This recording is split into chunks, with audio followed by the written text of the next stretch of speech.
saya melihat banyak sahabatku yang uangnya udah banyak, terus kemudian dia terobsesi untuk kemudian melipat gandakan apa yang dia punya, sementara abundant feel-nya mungkin dia belum dapat kan, merasa kurang terus kan. Iya. Akhirnya uang yang udah banyak itu Hilang. dia investasikan hilang, dia masukin saham, sahamnya anjlok, reksadana pun juga sama, dan bener-bener dia jatuh lagi gitu.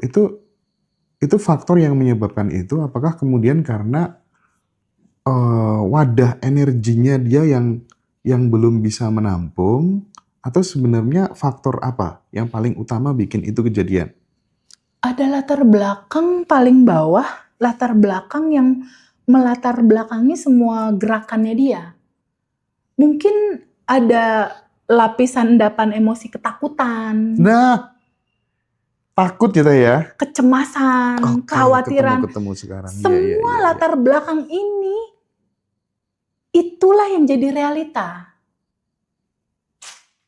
Jadi teman-teman semua sebelum melangkah apapun, keputusan apapun, coba cek dulu latar belakangnya. Ada ketakutan nggak? Ada dendam nggak? Ada kemarahan nggak? Oke. Karena ini pasti akan ketemu di ujung, walaupun nanti dapet gitu apa. Dapat ya teman-teman ini ya. Latar belakang yang menyala di bawah sadar ini terbaca sama semesta. Karena gini Mas Hendra, Allah dan semesta dia tidak membaca kata-kata, dia membaca latar belakang tadi. Aku punya tetangga, habis dapat warisan dari keluarganya 50 juta. Terus selalu sering bilang ke menantunya, segera bikin ini, nanti buruan habis gitu itu. Law of assumption, apa yang diasumsikan itulah yang terjadi. Pelan-pelan cek latar belakang. Tapi kalau teman-teman nggak tahu bab 1, susah Mas tahu latar belakang. Makanya abundant identity itu selalu kita gembar-gemborkan. Nomor 1. Kedua, abundant mentality, mental cukup. Mental cukup, mental bahagia. Mental cukup, mental bahagia, mental kelimpahan. Itu yang nomor 2. Action ya, lupa. Yang ketiga, abundant action. Tapi nomor 1 dulu, ganti identitas dulu. Iya. Shifting identitas dulu ya. Yes, shifting. Gampang kok ngeceknya Mas, gampang. Duduk aja, nih teman-teman semua boleh ya prakteknya. Duduk, lalu cek. Masih ada nggak ngerasa, kok hidupku gini ya? Scanning ya? Scanning. Kok ada yang kurang ya? Kok aku nggak puas ya sama hidup kita? Ketika jawabannya banyak yang iya, berarti kamu lagi nggak selaras. Oke. Sama sejatinya kamu, sama kelimpahan, sama semesta. Berarti kamu lagi gak selaras sama itu. Ketika kamu gak selaras, waktunya kamu untuk sadar nafas syukur, menerima, mengalirkan, izinkan dia terurai ke yang tanpa batas. Rilis. Lalu setelah kemudian mindset berubah ya, mentalnya berubah gitu ya, penting nggak Teh untuk menemukan langkah-langkah supaya kemudian kita itu ketemu yang namanya skill yang itu bisa kita kapitalisasi jadi income sampingan gitu ya. Karena menurutku ya itu pilihan realistisnya adalah tiga itu. ini kan nggak bisa dipisahin Mas Hendra. Abundant identity, abundant mentality, dan abundant mindset. Ini jadi satu ya. Satu lagi abundant action, harus ada actionnya. Makanya nggak bisa nggak ada action. Nantinya kalau ini identitas udah berubah, mentalnya udah berubah, bukan mental kekurangan lagi, tapi mental cukup, udah hidup ini udah indah, udah cukup, udah penuh gitu istilahnya. Lalu di sini Mas, di abundant actionnya, itu tuh nanti aliran yang menuntun. Oh, cara jadi nggak penting lagi ya. Nanti aliran yang menuntun Mas itu dari biasanya. dalam ya Teh ya. Dari dalam tuh kayak, karena gini Mas, di dalam tubuh manusia itu terdiri dari 40 triliun sel. Oke? Satu sel itu kan 99% kekosongan. Yang berisi energi tanpa batas. Berarti dominannya Mas Hendra yang tanpa batas itu dong? Iya, jelas. Oke. Artinya apa? Bukankah ketika kita sudah menemukan kesadaran itu, gerakan ini jadi gerakannya ya? Kan dominannya dia. Jadi nanti teman-teman ketika udah melalui fase itu intuisi datang sendiri. Aliran arahannya datang sendiri. Jadi muncul istilah effortless gitu loh Mas. Iya. Jadi kemudahannya datang, kelancarannya datang. Itu yang diceritakan sama teman-teman alumni Mas. Kelancarannya itu datang dengan sendirinya, kayak dia hantar-hantarin gitu loh. Goalnya tuh datang sendiri-sendiri. Dengan mudah dan effortless. Karena itu. Karena satu momen dimana boleh nggak teman-teman izinkan menyadari untuk terbuka gitu. Bahwa semuanya udah ada dan tersedia. Dan berterima kasihlah tentang segala yang memang sudah ada dan tersedia. Jangan hanya memandang resep, tapi yuk resepnya dipraktekin. Nasi gorengnya dibikin lalu dicicipi, dicobain gitu. Jangan hanya resep keren, resep bagus, yang nggak bisa nyobain nasi goreng enak apa enggaknya gitu. Teman-teman lain tuh udah praktekin.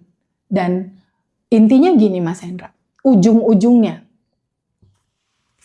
jangan tergantung sama siapapun, termasuk aku misalnya yang ngajarin pertama. Mandiri pada akhirnya, bahwa yang kamu cari udah ada di dalam kok, udah. Kamu gak butuh apa-apa lagi, udah masuk ke dalam aja udah. Dan itu asik gitu, dan berapa persen dari alumni yang udah belajar itu udah di titik itu Mas. Oke. Udah di titik, enggak, Teteh ini gimana, Iya. enggak gitu. Tapi kembali lagi soal gaji UMR tadi Teh. Berarti ketika kemudian secara mindset, secara mental, secara actionnya udah berubah, kita nggak perlu dong melakukan negosiasi gaji dengan atasan, termasuk pindah jalur. Nggak usah. Nggak usah. Nanti itu akan berubah dengan sendirinya. Entah dia ada side job tambahan, entah ada bisnis tambahan, entah kita nggak pernah tahu.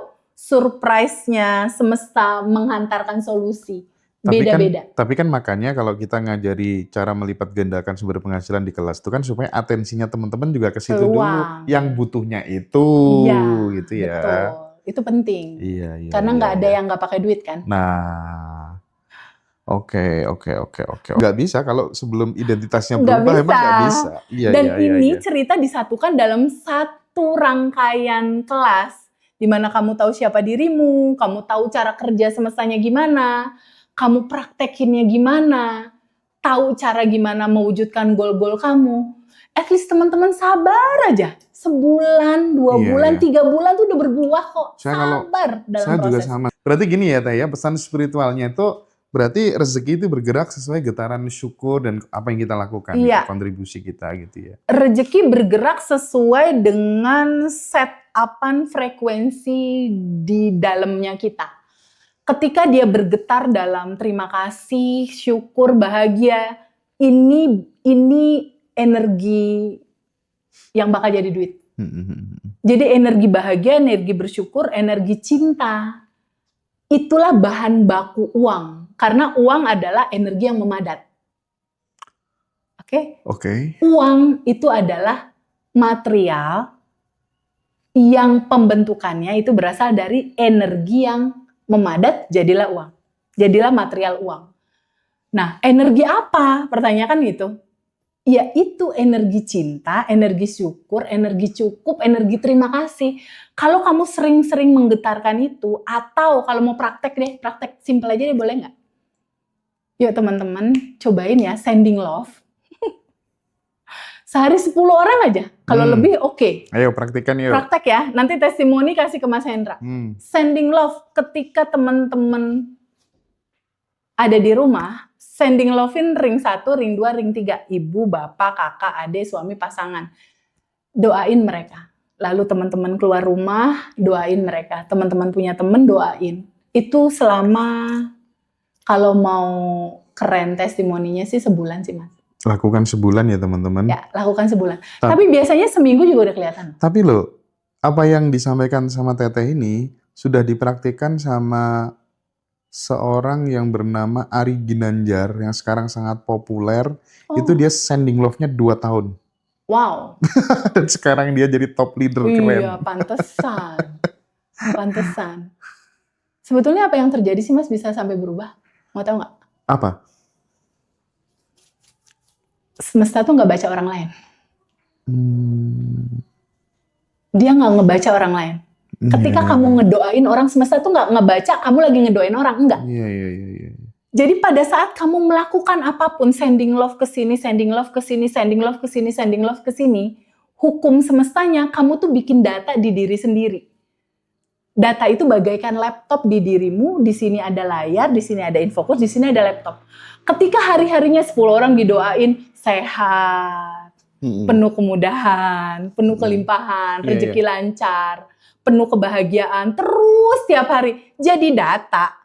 Ketika data di laptopnya itu adalah kebahagiaan, terima kasih, kelimpahan, kira-kira mantul nggak di layar? Oke. Pantulannya buat siapa? Dirinya ada. Yes.